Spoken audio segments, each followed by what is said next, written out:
കഴിഞ്ഞ ഒരു മാസത്തോളമായി യൂറോയിലും കോപ്പയിലുമായിരുന്നു നമ്മൾ. കൊളംബിയയെ തോൽപ്പിച്ച് അർജന്റീന കോപ്പയിൽ മുത്തമിട്ടു. അധിക സമയത്ത് കിട്ടിയ ലൗട്ടാരോ മാർട്ടിനസിന്റെ വിജയ ഗോളിൽ യൂറോപ്പിലെ കാൽപന്ത് രാജാക്കന്മാരായി സ്പെയിൻ മാറുന്ന കാഴ്ചയും നമ്മൾ കണ്ടു. കളിയെക്കുറിച്ച് വിശദമായി പറയാൻ സ്പോർട്സ് ഡെസ്കിൽ നിന്ന് മഹേഷ് പോലൂർ നമ്മളോടൊപ്പം ചേരുന്നുണ്ട്. മഹേഷ്, ഈ കോപ്പയിൽ നിൽക്കുന്ന, അതായത് ആ കപ്പും കൊണ്ട് നിൽക്കുന്ന മെസ്സിയെ കണ്ടതിന്റെ സന്തോഷത്തിലാണ്, ആവേശത്തിലാണെന്നൊക്കെ എനിക്കറിയാം. പക്ഷേ ആ കളി അത് ഭയങ്കര സങ്കടമായിപ്പോയി, അദ്ദേഹത്തിന്റെ പരിക്കൊക്കെ. പക്ഷെ അതിനപ്പുറത്തേക്ക് അർജന്റീന കോപ്പയിൽ എത്തുമ്പോൾ സ്വാഭാവികമായിട്ടും നിങ്ങൾക്ക് പ്രതീക്ഷയുണ്ടാവും കപ്പടിച്ചിട്ടേ പോകും എന്നുള്ളത്. അതിനപ്പുറത്തേക്ക് അർജന്റീന ടീം എന്നുള്ള നിലയ്ക്ക് ഇന്നത്തെ പെർഫോമൻസ് എങ്ങനെയായിരുന്നു? ഈ ടൂർണമെന്റിലുടനീളം എങ്ങനെയുണ്ടായിരുന്നു അർജന്റീന? ഒപ്പം തന്നെ ഗംഭീര കളിയായിരുന്നു കൊളംബിയയും പുറത്തെടുത്തത്.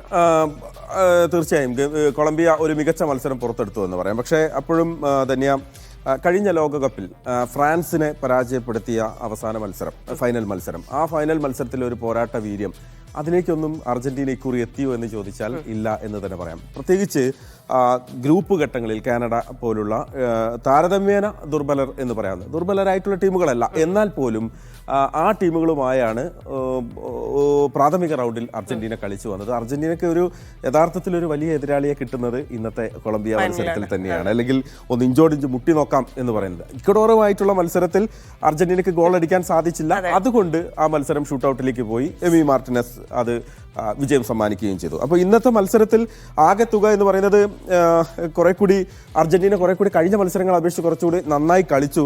പക്ഷെ അപ്പോഴും ഒരു സങ്കടമുള്ള കാര്യം ലയണൽ മെസ്സിയുടെ പരിക്ക് തന്നെയാണ്. അദ്ദേഹം ആദ്യ പകുതിയിൽ അദ്ദേഹത്തിനേറ്റ പരിക്ക് നമ്മൾ കണ്ടതാണ്. അദ്ദേഹത്തിന് ഒരു സ്ലൈഡിംഗ് ടാക്കിൾ, ഒരു കൊളംബിയൻ താരത്തിന്റെ ഡിഫൻഡറുടെ ഒരു സ്ലൈഡിംഗ് ടാക്കിൾ അദ്ദേഹത്തിന്റെ കാലിൽ ബൂട്ട് വന്ന് കൊള്ളുന്നു. അതിനുശേഷം അദ്ദേഹം വീഴുന്നു. അതിനുശേഷവും അദ്ദേഹം വേദന സഹിച്ച് കളിച്ചു. 64 മിനിറ്റ് വരെ കളിച്ചു. ലൂയിസ് ഡയസിനെ ഒന്ന് പ്രതിരോധിക്കാനുള്ള ഒരു ശ്രമത്തിലാണ്. ഇരുത്തവും കരച്ചിലും ഒക്കെ ഭയങ്കര സങ്കടം ഉണ്ടാക്കുന്നതാണ്. പക്ഷെ ഈ വിജയം അത് ആ ഒരു സങ്കടം അങ്ങ് മാറ്റി എന്നുള്ളതാണ്. എനിക്ക് തോന്നുന്നു ഡിമറയ്ക്കും മെസ്സിക്കും ഒക്കെയുള്ള സമ്മാനമായിട്ട് ഈ ലാസ്റ്റ് കോപ്പ കൊടുത്തു എന്നല്ലേ? രണ്ട് കാര്യം. അതായത് കഴിഞ്ഞ തവണ അർജന്റീന കപ്പ് നേടിയ സമയത്ത് അത് വെറുതെ അങ്ങ് നേടിപ്പോയതല്ല, ഞങ്ങൾ കളിച്ചിട്ട് നേടിയതാണ് എന്ന് അർജന്റീനയ്ക്ക് കാണിക്കണം. രണ്ടാമത്തേത് ലയണൽ മെസ്സിയുടെ അവസാന കോപ്പയിലെ മത്സരമാണ് എന്ന് പൊതുവെ പറയുന്നു. അദ്ദേഹം പറഞ്ഞിട്ടില്ല, എന്നാൽ പോലും നമ്മളത് പ്രതീക്ഷിക്കുന്നു. അതുകൊണ്ട് തന്നെ അദ്ദേഹത്തിന് ഈ കപ്പ് വേണം. ഏഞ്ചൽ ഡി മരിയ അർജന്റീനയുടെ കുപ്പായം അഴിച്ച് തിരികെ പോകുമ്പോൾ 2008 തൊട്ട് ആ മനുഷ്യൻ 135-ലധികം കളികൾ അർജന്റീനയ്ക്ക് വേണ്ടി കളിച്ച് തിരിച്ചു കൊണ്ടുപോകുമ്പോൾ ഒരു കപ്പ് അദ്ദേഹത്തിന്റെ കയ്യിൽ വേണം. ഒട്ടാമെന്റി അദ്ദേഹത്തിന്റെ അവസാന മത്സരം, കോപ്പയിലെ അവസാന മത്സരമാണെന്ന് നമ്മൾ പ്രതീക്ഷിക്കാം. അദ്ദേഹത്തിനും ഈ കപ്പ്, ആ 3 താരങ്ങളാണ് കപ്പ് ഏറ്റുവാങ്ങി ഈ മറ്റ് താരങ്ങളിലേക്ക് ചെല്ലുന്നത്. അപ്പം അതുകൊണ്ട് തന്നെ വളരെ വൈകാരികമായി അർജന്റീനയ്ക്ക് ഈ കപ്പ് കിട്ടണം എന്ന് അവരാഗ്രഹിക്കുന്നുണ്ട്. അർജന്റീനയുടെ ആരാധകരും ആഗ്രഹിക്കുന്നുണ്ട്. അപ്പോൾ അതാണ് നടന്നത്. പക്ഷേ ഇന്നത്തെ ആ മത്സരത്തിലേക്ക് വന്നു കഴിഞ്ഞാൽ ഒരു വലിയ പെർഫോമൻസ് എന്നൊന്നും പറയാൻ പറ്റില്ല. പക്ഷേ രണ്ടാം പകുതിയിലും എക്സ്ട്രാ ടൈമിന്റെ സമയത്ത് പക്ഷെ നമുക്കൊരു അത്ഭുതം, എന്തുകൊണ്ട് ലൗട്ടാരോ മാർട്ടിനസിനെ കുറെ കൂടി നേരത്തെ ഇറക്കിയില്ല? പക്ഷേ അതെനിക്ക് തോന്നുന്നു അത് ഭയങ്കര മൂവായിരുന്നു.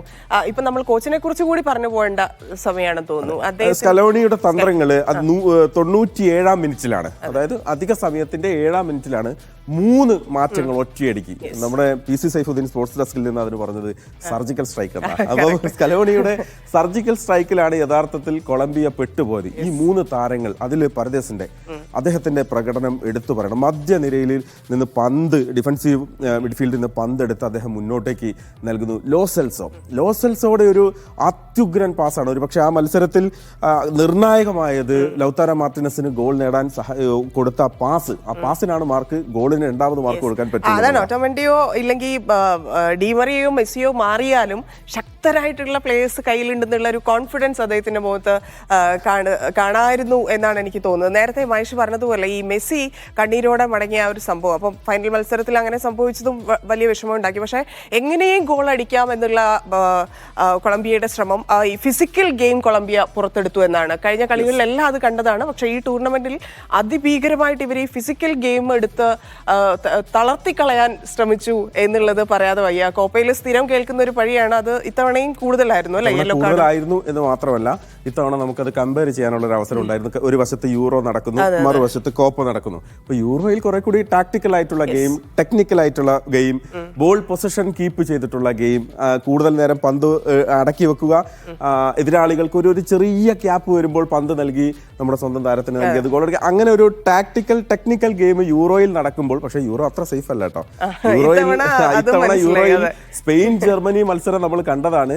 8 യെല്ലോ കാർഡ് ജർമ്മനിക്ക് കിട്ടി, 5 യെല്ലോ കാർഡ് സ്പെയിനിന് കിട്ടി, ഡാനി കാർവഹാലിന് അതിൽ റെഡ് കാർഡും കിട്ടി. അപ്പം ആ ക്വാർട്ടർ ഫൈനൽ മത്സരത്തിൽ വലിയ കാർഡുകളൊക്കെ വന്ന മത്സരമാണ്.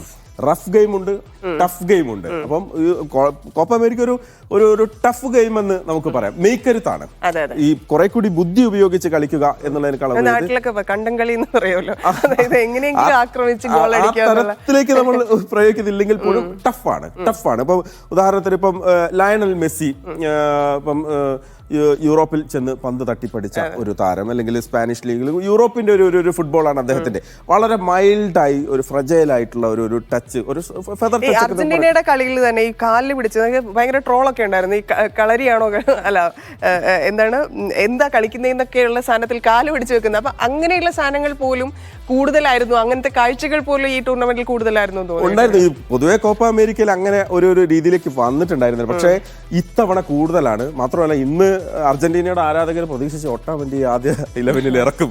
അതായത് ഇങ്ങോട്ടൊരു ഫിസിക്കൽ ഗെയിം വരുന്ന സമയത്ത് തിരിച്ച് അതേപോലെ അക്യൂന അല്ലെങ്കിൽ ഒട്ടാമെന്റിയെ പോലുള്ള താരങ്ങൾ കുറെ കൂടി അഗ്രസീവായി പിടിച്ചുകെട്ടുക എന്ന് നമ്മൾ പറയുന്നത്. ഫിസിക്കൽ ഗെയിം എന്ന് പറയുന്നത് എപ്പോഴും നേരെ ഓടിച്ചെന്ന് ഫൗൾ ചെയ്യുക എന്നുള്ളത് മാത്രമല്ല, എതിരാളിയെ തളർത്തുക, ശാരീരികമായി ഉള്ള ഒരു ഫിസിക്കൽ എന്താ പറയാ ഒരു അഡ്വാൻറ്റേജ് കൂടി എടുത്ത് എതിരാളിയെ തളർത്തുക, പന്തുമായി കുതിച്ചു വരുന്ന എതിരാളിയെ തടഞ്ഞിട്ട് ആ ഫ്ലോ കളയുക, അങ്ങനെ പല തന്ത്രങ്ങളും ഫുട്ബോളിൽ പ്രയോഗിക്കുമല്ലോ. അപ്പോൾ ആ അർത്ഥത്തിൽ നോക്കുന്ന സമയത്ത് ഒട്ടാമെന്റിയൊക്കെ ആദ്യ 11 വരും നമ്മൾ പ്രതീക്ഷിച്ചതാണ്. പക്ഷെ അദ്ദേഹത്തെ കോച്ച് ആ അവസാന ഘട്ടത്തിൽ ആണ് ഇറക്കിയത്.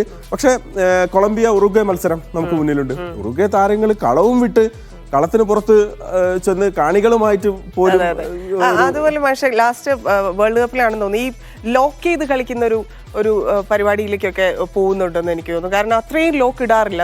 പ്രത്യേകിച്ച് മെസ്സിയൊക്കെ അത് ജസ്റ്റ് സ്കിപ്പ് ചെയ്ത് പോകുന്ന ആളാണ്. പക്ഷെ അങ്ങനെ ഒരു ലോക്കും കൂടെ വരുന്നുണ്ട്. പൂട്ടുക എന്ന് പറയാം നമ്മൾ പറയും. അതായത് ഒരു താരത്തെ പൂട്ടിയാൽ, ഇപ്പൊ ഉദാഹരണത്തിന് ഒരു ഏരിയയിൽ ഇപ്പൊ ഇന്നലെ നമ്മൾ സ്പെയിൻ ഇംഗ്ലണ്ട് മത്സരത്തിൽ എടുക്കാം. ഈ സ്പെയിൻ ഇംഗ്ലണ്ട് മത്സരത്തിൽ ഇന്നലെ യഥാർത്ഥത്തിൽ 2 വിങ്ങുകളിലേക്ക് ഇപ്പൊ റോഡ്രി പന്ത് കൈമാറുന്നു, 2 വിങ്ങുകളിലേക്ക് അത് പമ്പ് ചെയ്യുന്നു. ഒരു വശത്ത് നിക്കോ ഉണ്ട്, വില്യംസ് ഉണ്ട്, മറുവശത്ത് യമാലുണ്ട്. അപ്പൊ ഈ 2 താരങ്ങളിലേക്ക് പമ്പ് ചെയ്ത് പോകുന്ന സമയത്ത് ഈ 2 താരങ്ങളെയും പൂട്ടണം. പക്ഷെ യമാലിന്റെയും നിക്കോ വില്യംസിന്റെയും പ്രായം, അവരുടെ ടെക്നിക്കൽ സാങ്കേതികമായിട്ട് അവർക്കുള്ള എന്താ പറയാ വ്യത്യാസം ഒക്കെ അതൊക്കെ വളരെ അനുകൂലമായ ഒരു ഘടകമാണ്. ഇന്നലെ യമാൽ പന്തുമായിട്ട് പോകുന്ന ഏരിയയിൽ പല സമയത്തും അവിടെ തടയാൻ ആളുകൾ ഉണ്ടായിരുന്നില്ല എന്നുള്ളതാണ്. അല്ലെങ്കിൽ നിക്കോ വില്യംസ് കുറെ കൂടി അഗ്രസീവായിട്ടാണ് കളിച്ചത്. പക്ഷെ അവർക്ക് പറ്റിയ ഇന്നലെ മൊറോട്ട കുറെ കൂടി ഫിനിഷിങ്ങിൽ അത്ര ഒരു വേണ്ടത്ര ശോഭിച്ചില്ല. അപ്പൊ ഈ തന്ത്രം, അതായത് ഒരു നമ്മള് എന്താ പറയാ ഒരു ഹൃദയം പോലെ പ്രവർത്തിക്കുന്ന മധ്യനിരയിൽ നിന്ന് ഈ ബ്ലഡ് സർക്കുലേറ്റ് ചെയ്ത് ബോഡിയിലേക്ക് പോകുന്നത് പോലെ എല്ലാ വശത്തേക്ക് പന്തുകൾ കൊടുക്കുക, അത് കൊണ്ടുപോവുക എന്ന് പറയുന്ന കുറെ കൂടി ടാക്ടിക്കൽ ആയിട്ടുള്ള ഗെയിം അതുണ്ട്. പക്ഷെ എന്താ പറയാ പൂട്ടുക, ഒരാളെ തിരിഞ്ഞിറങ്ങി പൂട്ടിയാൽ ബാക്കിയുള്ള 10 ആളും അവിടെ ഫ്രീ ആണല്ലോ. അപ്പൊ അതുകൊണ്ട് തന്നെ ഫുട്ബോളിൽ ഒരാളെ മാത്രം ടാർഗറ്റില്ല. പക്ഷെ നമ്മൾ അപ്പോഴും കണ്ടത് ഇന്ന് മെസ്സിയുടെ അസാന്നിധ്യം. മെസ്സി ഗ്രൗണ്ടിൽ ഉണ്ടാകുമ്പോൾ അർജന്റീന താരങ്ങൾക്ക് ഉണ്ടാകുന്ന ഉണർവ്, ഊർജം അത് ചെറുതല്ല. അദ്ദേഹം പോയതിനു ശേഷവും ഞാൻ മനസ്സിലാക്കിയത് അദ്ദേഹത്തിന് വേണ്ടി ആ ഗോൾ അടിച്ചിട്ട് ലൗതാരോ മാർട്ടിനസ് ഓടിച്ചെന്നത് മെസ്സിക്ക് തൊട്ടരികിലേക്കില്ല, ഇത് നിങ്ങൾക്ക് വേണ്ടിയാണ് എന്ന് അദ്ദേഹം പറയാണ്. അപ്പം അത്രയും അറ്റാച്ച് ആയിരിക്കും. ഇപ്പം നെയ്മർ നമ്മള് നെയ്മറിനെ പലപ്പോഴും ട്രോളുന്നതൊക്കെ കാണാം. പക്ഷെ യഥാർത്ഥത്തിൽ അദ്ദേഹത്തെ പിടിച്ചു കെട്ടാൻ എതിർ താരങ്ങൾക്ക് വലിയ പ്രയാസമാണ്. ഇപ്പൊ കഴിഞ്ഞ കോപ്പയിൽ നമ്മൾ കണ്ടതാണല്ലോ, അർജന്റീന വേഴ്സസ് ബ്രസീൽ മത്സരത്തിൽ തന്നെ എത്ര തവണ ആ മനുഷ്യൻ പന്തുമായി ചെന്ന് പലതവണ കുറി വീണു. അപ്പൊ കൂട്ടാൻ ഉദ്ദേശിച്ച് നിൽക്കുന്ന സമയത്ത് അത് ഫിസിക്കൽ ഗെയിം ആവാം, മറ്റേതെങ്കിലും തരത്തിലാവാം. പക്ഷെ അതൊക്കെ കവർ ചെയ്ത് പോകാനുള്ള എന്താ പറയാ മെയ്വഴക്കവും മെയ്ക്കരുത്തും ഒക്കെ ഉള്ള താരങ്ങളാണ്. എന്തായാലും ഇപ്പൊ നേരത്തെ മാഷി പറഞ്ഞ പോലെ യൂറോയിലും ഇതൊക്കെ എടുക്കുന്നുണ്ട് എന്നുള്ളതാണ്. യൂറോ കുറച്ചുകൂടി നമ്മൾ നേരത്തെ പറഞ്ഞ പോലെ ഒരു സ്റ്റാൻഡേർഡിന്റെ അപ്പുറത്തേക്ക് കണ്ടുകൊണ്ടിരുന്ന ഗെയിമുകളാണ്. ടീമുകളും അങ്ങനെ തന്നെയാണ് പരിശീലനം കിട്ടി വരുന്നത്. അപ്പം അവിടെയും ഇത്തവണ ഇത്രയധികം കാർഡുകൾ വരാനുള്ള കാരണം സ്പെയിനാണ്. 16 യെല്ലോ കാർഡാണ് സ്പെയിൻ, ഒരു റെഡ് കാർഡും വന്നിട്ടുണ്ട്.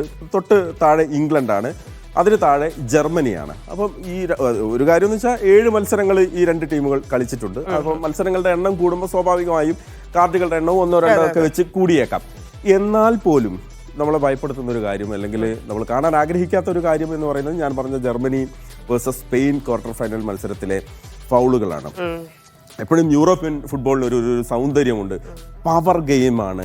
എതിരാളിയിൽ ഈ പറഞ്ഞ തന്നെ ഇപ്പൊ സ്പെയിൻ ഓരോ മത്സരങ്ങൾ ജയിക്കുമ്പോൾ പോലും അവരുടെ ബോൾ പൊസിഷൻ എന്ന് പറയുന്നത് എപ്പോഴും ഒരു 55+ ഒരു 60% ഒക്കെയാണ് അവരുണ്ടാവുക. അതായത് പന്ത് അടക്കി വെക്കുക, എതിരാളികളുടെ കാലുകളിലേക്ക് പന്ത് കൊടുക്കാതിരിക്കുക, എന്നിട്ട് അത് താരങ്ങളെ കൊണ്ട് കളിപ്പിക്കുക, ഗോൾ അടിക്കുക എന്ന് പറയുന്ന തന്ത്രമാണ്.